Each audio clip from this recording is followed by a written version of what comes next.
அனைவருக்கும் அஸ்ஸலாமு அலைக்கும் வரஹ்மத்துல்லாஹி வபரகாத்துஹு. அல்ஹம்துலில்லாஹி ரபில் ஆலமீன். அஸ்ஸலாத்து வஸ்ஸலாமு அலா ரசூலில்லாஹி ஸல்லல்லாஹு அலைஹி வஸல்லம். நீங்க இப்பதான் நம்ம சேனலை புதுசா பாக்குறீங்கன்னா இன்ஷா அல்லாஹ் நம்ம சேனலை சப்ஸ்கிரைப் செஞ்சுக்கோங்க. அப்பதான் நான் போடுற இஸ்லாமிய தகவல்கள், இஸ்லாமிய பாட கல்விகள் அனைத்து தகவல்களையும் தெரிஞ்சுக்கலாம். இன்னைக்கு நம்ம பார்க்க போற தலைப்பு எதை பத்தினா மறுமை நாள்.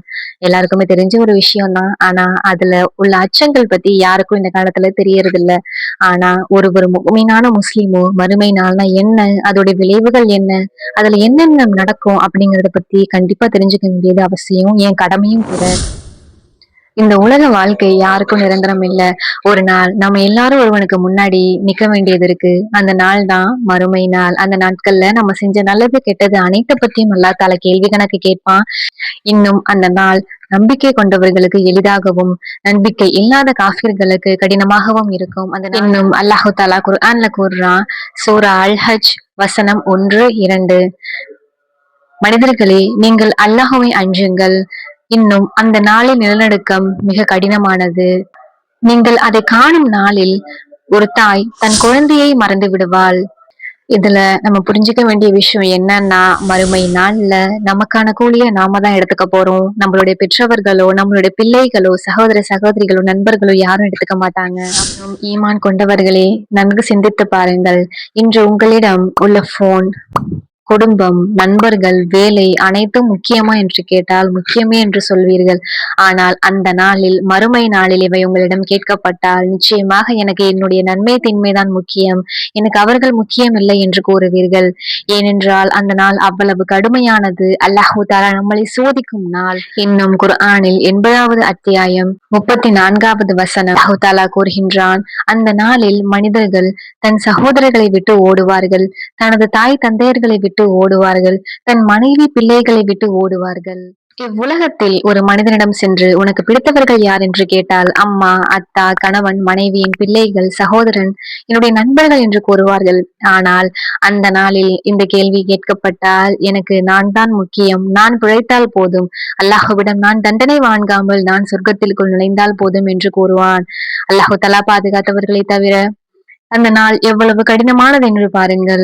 அதற்காக நாம் தயாராகி இருக்கின்றோமா என்று உங்களையே நீங்கள் கேளுங்கள். நன்மை தீமை எடை வைக்கப்படும் நாள். குர்ஆனில் 21வது அத்தியாயம் 47வது வசனம் மறுமை நாளில் நியாயமான தராசுகளை நாம் அமைப்போம்.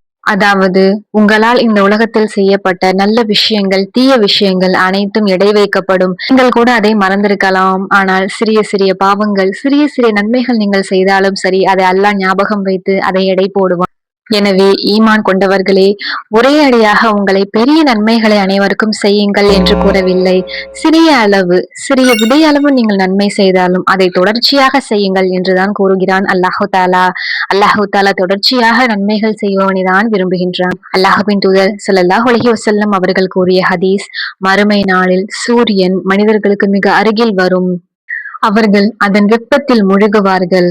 சிலர் கொதிங்கால் வரை, சிலர் முழங்கால் வரை, சிலர் அவர்களுடைய கழுத்து வரை. யா அல்லாஹ், அல்லாஹு தஆலா அனைவரையும் பாதுகாக்க வேண்டும். ஆனால் இன்னும் ஒன்று, அந்த நாளில் சில மனிதர்களுக்கு அல்லாஹு தஆலாவின் கண்ணியமான நிழல் கிடைக்கும். அந்த மனிதர்கள் யார் என்றால், இன்னும் ஒரு ஹதீஸில் முஹம்மது நபி ஸல்லல்லாஹு அலைஹி வஸல்லம் அவர்கள் கூறினார்கள், அந்த நாளில் அல்லாஹுவின் அர்ஷின் நிழலில் 7 வகை மக்கள்கள் இருப்பார்கள். அல்லாஹ்விற்கு அஞ்சி வாழும் இளைஞன், ரகசியமாக தர்மம் செய்தவன், இன்னும் தொழுகையை நேசித்து தொழுதவன், இன்னும் முக்கியமாக தனிமையில் கூட அல்லாஹ்வின் தக்வாவுடன் இருப்பவன். முஃமின்களே, சிந்தியுங்கள், இதில் நாம் எந்த வகையில் இருக்கின்றோம் என்று. இன்னும் முஃமின்களே, சிந்தித்து பாருங்கள். இன்று நாம் தொழுகை அலட்சியப்படுத்துகிறோம். அல்லாஹு தஆலா கூறிய கட்டளைகளை மீறி அவைகளெல்லாம் மூட நம்பிக்கை என்று கூட கூறுகின்றோம். பெற்ற தாய் தந்தைகளை கஷ்டப்படுத்துகிறார்கள். வயதான காலத்தில் அவர்களை சரியாக கவனிக்காமல் விடுகின்றார்கள். இன்னும் தனது வார்த்தையால் பிறரை கஷ்டப்படுத்துகின்றார்கள். ஆனால் இப்பொழுது அதெல்லாம் சிறிய விஷயமாக இருக்கலாம். ஆனால் மறுமை நாளில் நமக்கு நன்மைகள் தேவைப்படும் நாளில் இவைகள் எல்லாம் நம்மை நிச்சயமாக துரத்தும். அல்லாஹ்வின் தூதர் ஸல்லல்லாஹு அலைஹி வஸல்லம் அவர்கள் கூறினார்கள், மனிதன் மறுமை நாளில் 5 விஷயங்களை குறித்து கேட்கப்படுவான். 1வது, வாழ்க்கையை எப்படி கழித்தான், இந்த துனியாவில் அவனது வாழ்க்கையை எந்த முறையில் கழித்தான், அல்லாஹ்விற்காக கழித்தானா என்று கேட்கப்படும். இரண்டாவது, இளமையை எப்படி பயன்படுத்தினான்? அவனது இளமையில் அல்லாஹ்விடம் அஞ்சி நடந்தானா என்று கேட்கப்படும். மூன்றாவது, செல்வத்தை எப்படி சம்பாதித்தான்? அவனது வாழ்க்கை முழுவதும் அவன் தீட்டிய செல்வங்களை எந்த வகையில் ஹலாலான முறையில் சம்பாதித்தானா அல்லது ஹராமான முறையில் சம்பாதித்தானா என்று கேட்கப்படும். இன்னும் அவன் ஈட்டிய செல்வங்களை எப்படி செலவு செய்தான் என்று கேட்கப்படும். இன்னும் அவனுக்கு அல்லாஹு தாலா கொடுத்த அறிவை எப்படி பயன்படுத்தினான், பிரயோஜனமான வழியில் அவன் அறிவை பயன்படுத்தினானா என்று கேட்கப்படும். சுபஹானல்லாஹ், இந்த கேள்விகள் எல்லாம் பார்ப்பதற்கு எளிதாக தான் இருக்கும். ஆனால் இவையை நம் வாழ்க்கை நடைமுறையில் பின்பற்றி வருகின்றோமா, இதனை பூர்த்தி செய்கின்றோமா என்று சிந்தித்து பாருங்கள். இன்று உங்களிடம் 2 கேள்விகளை கேளுங்கள். நாளையே நான் மௌத்தானால் அல்லாஹுவை சந்திக்க நான் தயாராக இருக்கின்றேனா? அல்லது மறுமை நாள் நாளையே வந்தால் அந்த நாளில் என்னுடைய நன்மைகள் அதிகமாக இருக்குமா அல்லது என்னுடைய தீமைகள் அதிகமாக இருக்குமா என்று சிந்தித்து நாம் இந்த துனியாவில் எழுதுகின்ற எக்ஸாமை போலதான் இந்த வாழ்க்கையும். இந்த உலக வாழ்க்கை, துனியா வாழ்க்கை அப்படிங்கிறது நம்ம எழுதுற எக்ஸாம் மாதிரி.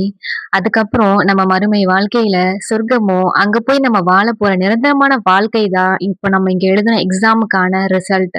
அதனால எக்ஸாம் நல்லா எழுதினா தான் அல்லாஹு தாலா நமக்கு அந்த ரிசல்ட்டை நமக்கு சொர்க்கத்துல கொடுப்பான் அப்படின்னு நினைவுல வச்சுக்கோங்க. இன்ஷா அல்லாஹ், அல்லாஹு தாலா நம்மை அந்த பயங்கரமான நாளிலிருந்து பாதுகாக்கட்டும். அனைவருக்கும் சுவனத்தை கொடுப்பானாக. ஆமீன். சுப்ஹான ரப்பிக ரபில் ஹிஸ்ஸத்தி அம்மா யஸிஃபூன் வஸலாமு அலா முர்ஸலீன் வல்ஹம்துலில்லாஹி ரபில் ஆலமீன். இன்னும் அல்லாஹு தாலா இந்த உலகத்தை எப்படி படைத்தான் என்று உங்களுக்கு தெரிந்து கொள்ள ஆர்வமாக இருந்தால் இந்த வீடியோவில் சென்று பாருங்கள். இன்ஷா அல்லாஹ், அல்லாஹு தாலா நம்மை அங்கு ஒன்று சேர்ப்பானாக. அஸ்ஸலாமு அலைக்கும் வரஹ்மத்துல்லாஹி வபரகாத்துஹு.